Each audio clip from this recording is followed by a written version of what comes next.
এই গরু যদি আমাকে একবার লাথি মারে আমি একবার শেষ ভাই। আসসালামু আলাইকুম। বাজারে গেছিলাম, তার থেকে খের ভুসি সব কিনে আনলাম। আর কি কারণে কিনে আনলাম, আজকে বাজার থেকে এত কিছু আমাদের বাসায় কিন্তু সবকিছুই রয়েছে, তারপরে নিয়ে আসলাম। কুরবানির সামনে যেহেতু, তাহলে বুঝতেই পারতেছেন আমি কিসের জন্য এগুলো নিয়ে আসতেছি। আর আমাদের গরু কিনে আনছে, মানে 4-5টা কাকা মিলে সবাই মিলে একটা কুরবানি দেবে। তো কি গরু কিনছে এটা দেখাবো, আর গরুর সব দায়িত্ব দিচ্ছে আমাকে। এটা সকালবেলা বাইর হয়েছি, এখন আসতেছি, দেখি কি গরু কিনছে।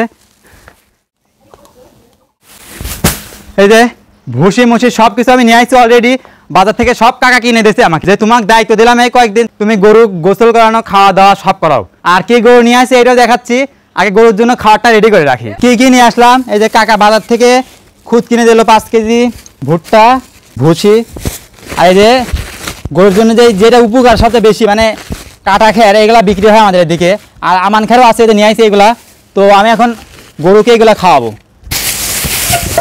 আর কয়েকটা দিন আছে যেহেতু, তাহলে বেশি বেশি করে গরু খাওয়াইতে হবে আর প্রচুর যত্ন নিতে হবে, যেহেতু সামনে কুরবানির ঈদ। আর সবার বাড়িতেই বিশেষ করে কুরবানির গরু বাছুর থাকে।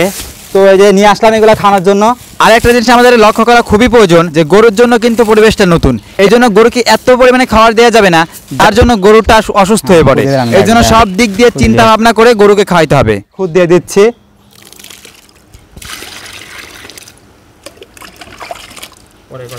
আরেকটা কথা, খাদ্যের মধ্যে অতিরিক্ত পানি দেওয়া যাবে না, সামান্য পানি দিবেন, খাবারটা যাতে সলসলে হয়। এই যে বাবা আসেন, দেখি গরু কত বড় গরু কিনছে, এরও দেখবো আসেন। আর গরুকে যে খাবার নিয়ে আসতেছে গরুর, দেখি গরু কি করে। আয় দেখতে পাচ্ছেন গরু, এই যে আমাদের এটা হচ্ছে কুরবানির গরু। উঠি আল্লাহ রে, র র র র র র র র র আয় আয় আয় র র র এটা হচ্ছে আমাদের কুরবানির গরু। মানে আমার 5 কাকারা মিলে, 5-6 কাকা মিলে প্রত্যেক বছরই মানে কুরবানি দেয় একটা করে। আর আমাদের মধ্যে একটা জিনিস কি, আমার আব্বুরা কাকারা সবাই মানে খুব মিল, এদের মধ্যে প্রত্যেক বছরই একটা করে কুরবানি দিবি, মানে 4-5 জন ভাগে একটা করে কুরবানি দিবে। আর এইটা দেখতে আমার সবচাইতে ভালো লাগে এই বিষয়টা, যেমন 5-6 কাকা মিলে সবাই একসাথে কুরবানি দেয়। আর এই কুরবানির দায়িত্ব, মানে এই গরুর দায়িত্বটা পড়ছে আমার, দেখতে পাচ্ছেন। আয় আয় আয় মানে ওকে খাওয়ানো দাওয়ানো, গোসল দেওয়ানো আমি আজকে সব করবো, ওনাকে আপনাদের দেখাচ্ছি।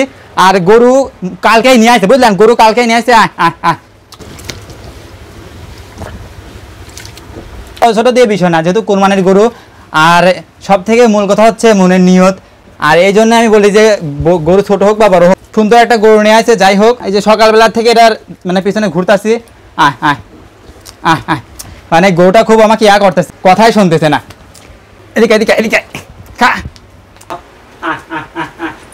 আমি আপনাদেরকে পুরা গরুটা এক নজরে দেখিয়ে দেই। এটা হচ্ছে আমাদের কুরবানির গরু।